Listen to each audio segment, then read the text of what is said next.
So guys, why is it that white people cannot disrespect Nigerians the way they are disrespecting the black South Africans? Why? I think it's about time black South Africans, they ask themselves this question. It's very important they ask themselves, what is it that Nigerians are doing that these white people don't have the audacity, they don't have the courage to disrespect Nigerians the way they are disrespecting black South Africans? As a matter of fact, when you come to South Africa, the black South Africans are living in their own country as the foreigner. Meanwhile, the white man who is the foreigner is living as the owner of the country. It is very, very concerning. Now, some of you will be asking me, are there white people in Nigeria? There are so many white people in Nigeria. It's just that I'm tired of talking about their own stories. I'm tired of talking of white people in Nigeria because I don't want to give them that credit. We don't want to make white people in Nigeria feel like they are important. You understand? Nigeria don't give them that right. We cannot be talking about them as if they are some important people that we need. So we just neglect them. But they are there. On the contrary, white people in Nigeria are forcing Nigeria to love them.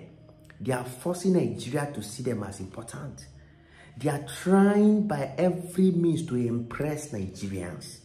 They want Nigerians to welcome them, receive them. You understand? So because the way Nigerians treat them, Nigeria don't give them any value, any importance. They are nobody. Nobody send them. But in South Africa, I'm beginning to wonder when black South Africans will really ask themselves, who owns this land? Is it us or these white people? Because recently, we keep seeing all the negative things that these white people are doing to the black South Africans. I've talked about them in my previous videos. I don't want to repeat them. I did a video yesterday where I elaborated how recently the segregation, the injustice, the discrimination against black South Africans is rising from the white farmers to regular South Africans, that they are just taking advantage of the blacks. They just want to finish them. But yet black South Africans are just quiet. I don't know if they cannot speak up in their own country, or the system is against them, the laws are against them, which doesn't make sense, which makes me wonder. It makes me now begin to analyze the situation. Because when I see the way white people behave in South Africa and the way white people behave in Nigeria, it's like two different worlds. You think that the white people in Nigeria, they don't also want to control and take over everything? They want. They definitely want.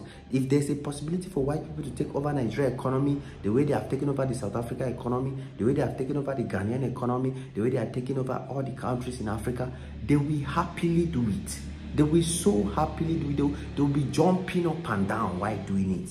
But they don't have that opportunity. Nobody's giving them that right.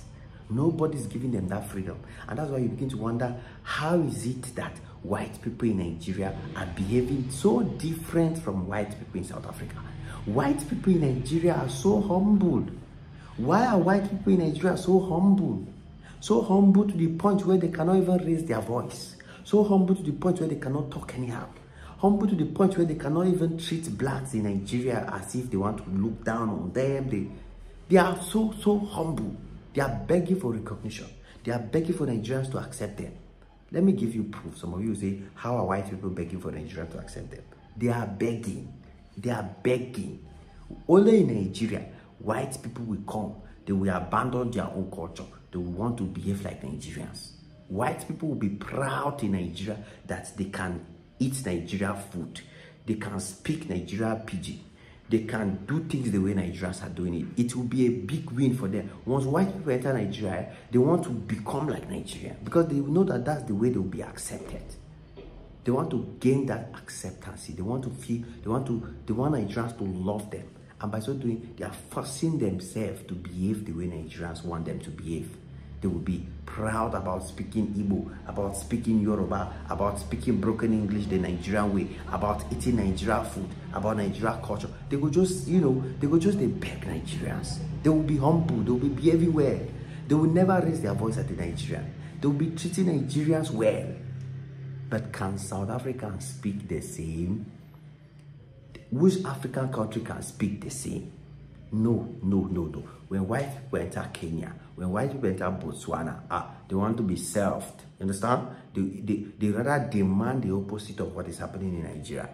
They want to be treated as superhuman being because they know that these African countries give them that superhuman being treatment.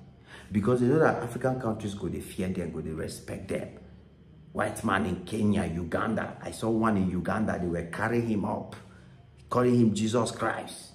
Look at what, in this 2024, Africans are still doing this to white people. They are still worshipping them. You understand? And that is where the problem begins.